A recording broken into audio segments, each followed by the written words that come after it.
Il s'appelait Bar, et non Barth, c'est-à-dire qu'il était français, d'origine normande, de Dieppe, du Pollet, ce faubourg des pêcheurs. De longue date, les Bars s'étaient établis à Dunkerque pour se faire pêcheurs d'hommes. Autrement dit, corsaires.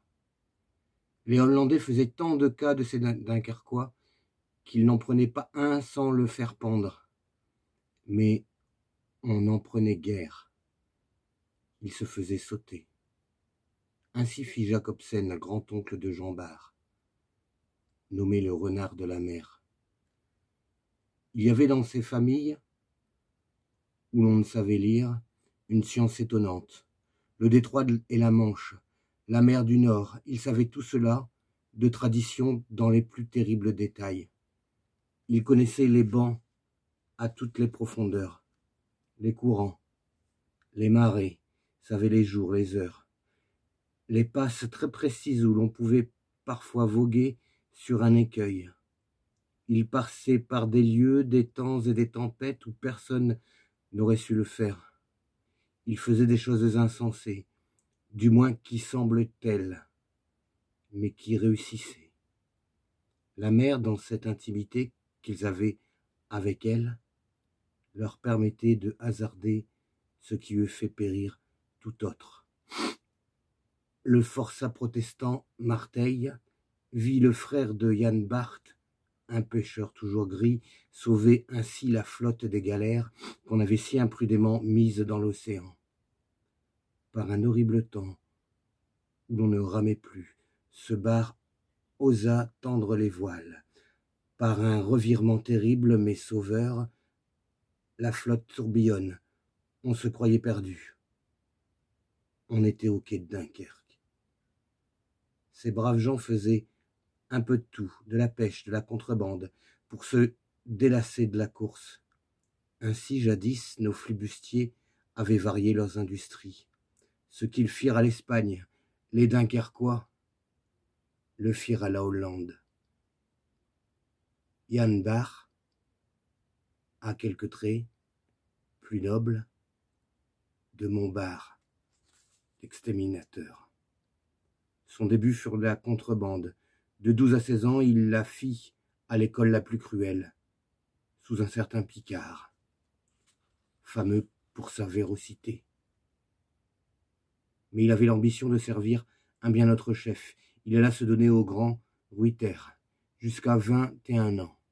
Ainsi, tout jeune encore, il put, sous son bon maître, coopérer au plus beau coup du siècle, la fameuse visite que Ruyter fit à la Tamise, son séjour à Chatham, où il resta tant qu'il voulut. Un tel fait crée des hommes. Jan Bart revient en France. Il était Jean Bart pour toujours.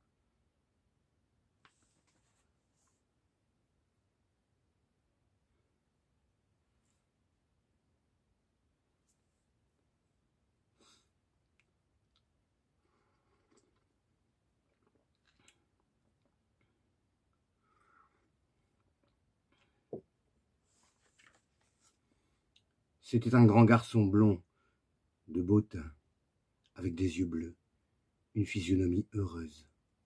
Il était très robuste. Une fois se sauvant d'Angleterre, il rama 2 jours et 2 nuits. Avec cette grande vocation pour tuer, il était fort brave homme, affable et bon enfant, charitable à tous ceux qui venaient lui conter leur malheur. Il n'avait aucune gloriole. Ce que Forbin, son rusé camarade, dit qu'il le menait en laisse, le montrait comme un ours et extrêmement vraisemblable. Bart parlait peu, n'écoutait pas, ayant toujours sa guerre en tête, quelque chose devant les yeux. Quelle? La mer de Hollande, la grande mer aux harengs. Il en avait un sens parfait, profond. Il savait que c'était là les vraies mines d'or qui soldaient la coalition. Par une lettre de Seignelay, on voit que l'idée fixe de Jean Bart eût été d'y croiser toujours vers le nord et vers la Baltique. Le ministre aima mieux le faire courir à son profit. Sous Pontchartrain, Jean Bart, revenant à la charge, demanda qu'on organisât une croisière de légère frégate pour inquiéter, empêcher le commerce et couper ses communications. Cette escadre, tantôt réunie, tantôt séparée tout à coup, aurait dans l'océan des points de ralliement déterminés d'avance. Cruelle idée, mais de génie, qui devait supprimer la sécurité sur toutes les mers. Pontchartrain opposa d'abord un refus aigre et sot. Forbin, plus habile que Jean Bart, fit réussir l'idée et se l'appropria. Les résultats en furent immenses. On ne voyait dans Londres que marchands pâles, épouvantés, désespérés. Devant les grandes flottes anglaises, Jean Bart entrait, sortait comme il voulait, avec son provençal Forbin.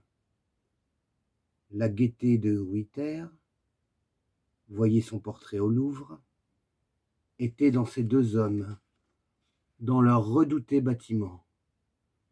Forbin monta les jeux et Jean Bart la railleuse. Jamais hommes ne jouirent autant de ces terribles fêtes de l'abordage et du triple péril d'un combat à mort, sans retraite, entre la mer et l'incendie. Il paraît qu'il y a des douceurs, là, des délices que les élus connaissent. Les gens de Saint-Malo en prenaient largement leur part. Un jeune homme, Duguay Trouillin, fou de femmes et de jeux, trouvait pourtant dans l'abordage de bien autres plaisirs. Il raconte qu'il tremblait d'abord, puis s'y délectait tellement qu'il allait plus loin que les autres. Cassard de Nantes ne fut pas moins terrible, mais pas un d'eux n'a emporté la gloire de l'ours du Nord, qui seul put toujours entrer et sortir de Dunkerque avec liberté, et qui, sans parler de ses prises sur les Anglais, à la Hollande, seul prit ou brûla 700 vaisseaux. Cet homme qui fit tant de prises eut des millions en main, n'eut pas grande faveur et ne fit pas fortune. Il avait 2000 livres de pension. Ce ne fut que fort tard, près de sa mort, que le roi le fit chef d'escadre. Il laissa 80 000 francs. Il fut payé de bien autre monnaie, en gloire proverbiale et populaire. Il eut cet insigne bonheur en 1694 de nourrir la France affamée.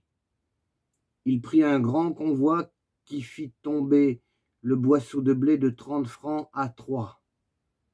La nouvelle, portée à Versailles par le fils de Jean Bart, mit partout une grande joie. Le roi lui donna la noblesse, dont il n'avait que faire,